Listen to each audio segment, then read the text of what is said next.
je vais vous demander, dites-nous, est-ce que ça va super bien? Ça va très bien, papa, par la grâce de Dieu.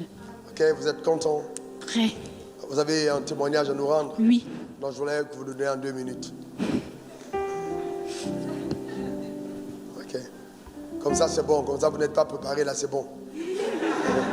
Ok. Très bien. Merci. Merci, papa. Juste après notre mariage, nous nous sommes délocalisés au niveau de Beaunois. Voilà, on a atteint un enfant. Il y a eu 2 grossesses qui sont passées. Donc du coup, mon épouse était un peu inquiète, elle allait consulter. Après, on lui a dit de me faire venir. Donc quand je suis parti, on nous a parlé de stérilité croisée. C'est-à-dire que moi, j'étais stérile, elle aussi, elle ne peut pas avoir un enfant. Voilà. Ils m'ont simplement dit que les spermatozoïdes, au lieu de venir à 1,2 milliard, étaient à 2 millions. Et que non seulement ils étaient à 2 millions, mais ils étaient faibles, mal formés et ils ne faisaient pas de mouvement. Aussi au niveau des trompes, les trompes étaient bouchées. Donc ils nous ont dit carrément que c'était un cas de stérilité. Elle va nous prescrire des vitamines, mais ce n'était pas la peine d'espérer. Donc quand on est rentré, on a mis le verdict médical sur notre lit. On a pris la Bible, on a déposé sur notre lit également. On a prié, on a mis la musique, on a dansé. Voilà. Bon.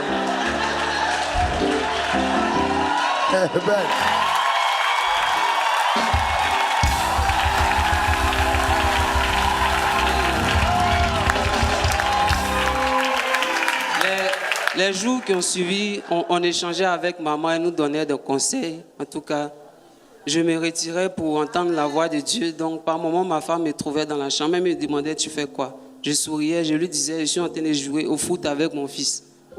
Donc, bon, elle me trouvait un peu bizarre, mais bon, par la fois, je lui ai dit, je vais acheter des habits de bébé pour t'envoyer.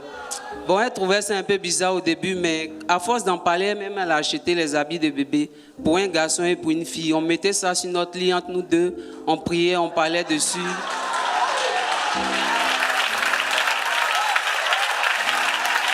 Est-ce qu'on peut acclamer plus fort cette fête violente dans le nom suprême de Jésus?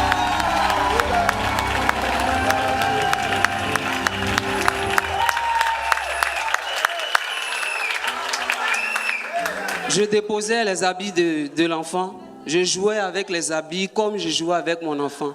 Bon, ma femme, elle me regardait. Bon, moi, je continuais. Après, elle a été prise dans l'élan et puis la foi a commencé à grandir. J'ai pris mon cahier de notes pour l'église. Voilà, j'ai dit à partir d'aujourd'hui, une nouvelle génération commence. J'ai mis mon nom, j'ai mis le nom de mon épouse, j'ai mis le nom de 4 enfants. 2 filles, 2 garçons.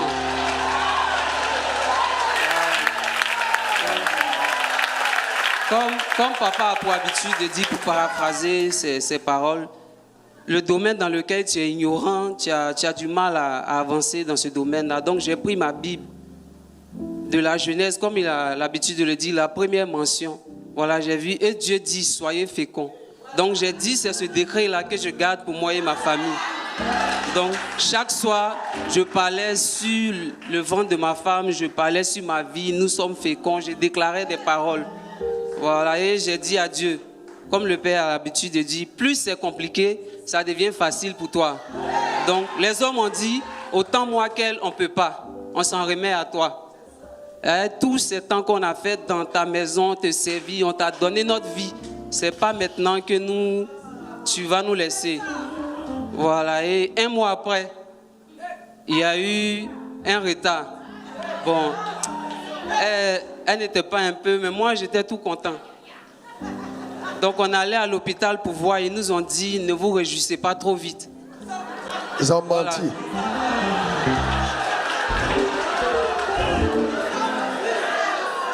Donc vu que les trompes étaient bouchées, voilà, et c'est ce qui avait causé la perte des 2 premiers, c'est-à-dire le faire rester dans la trompe, il n'a pas pu descendre, c'est cassé.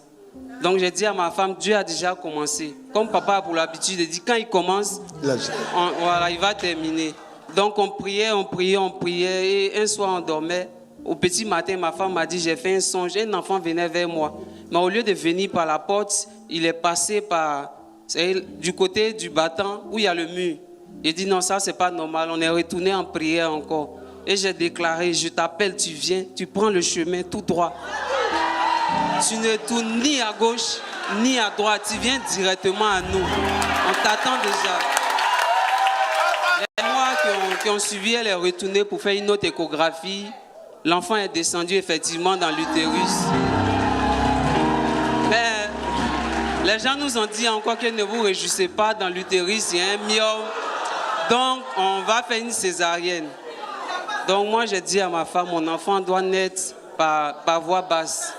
Et il y a une dame qui donnait toujours des verdicts contraires. Donc, quand elle venait, ça me chauffait un peu l'esprit. Je lui ai dit, elle va partir. Elle dit, mais elle va partir comment? Il dit, elle va partir. Je suis entré en chambre. J'ai fait comme papa a l'habitude de faire.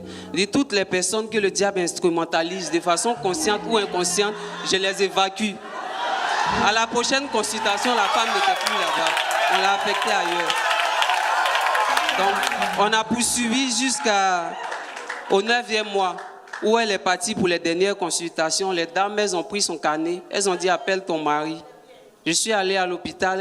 Elles ont fait une pression mentale sur ma femme disant de remplir le carnet, on va faire l'opération. En temps, les jours qui précédaient l'accouchement, je sentais quelque chose de pas bien dans mon esprit. Je sentais dans mon esprit que si on faisait la césarienne, quelqu'un allait rester. Voilà, j'entendais des voix, même au travail, je sortais, je déclarais, je dis non. Ma femme et mon enfant vont rester en bonne santé. Voilà, donc, j'ai dit donner le carnet, j'ai pris le carnet, j'ai pris ma femme, on est venu à Abidjan. Dans une clinique, on a trouvé une maman qui est dans le même quartier que nous. Elle est chrétienne, on lui a expliqué la situation, elle a dit il n'y a pas de problème. Le jeudi prochain, on va consulter le gynécologue, vu qu'ils ont inscrit des prescriptions médicales dans le carnet. L'enfant n'a pas attendu le jeudi, le mercredi, l'enfant est né. Est-ce que quelqu'un peut donner toute la gloire à Jésus pour cette vie de foi? Et merci pour Jésus.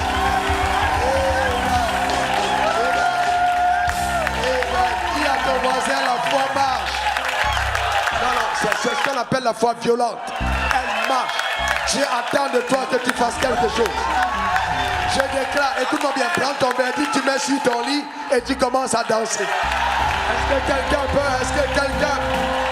Oh là là là là là là. Aïe aïe aïe aïe aïe.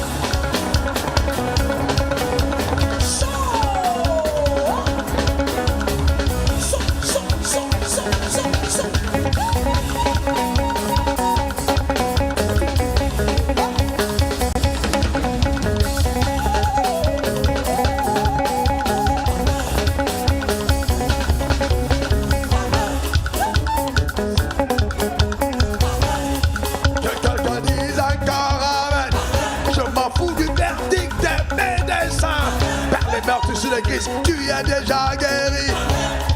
Quel que soit ce qu'ils ont déclaré, en ce jour je mérite le diagnostic. La parole n'échoue jamais. La parole n'échoue jamais. La parole n'échoue jamais. La parole n'échoue jamais. La parole n'échoue jamais. Ah oui, la parole.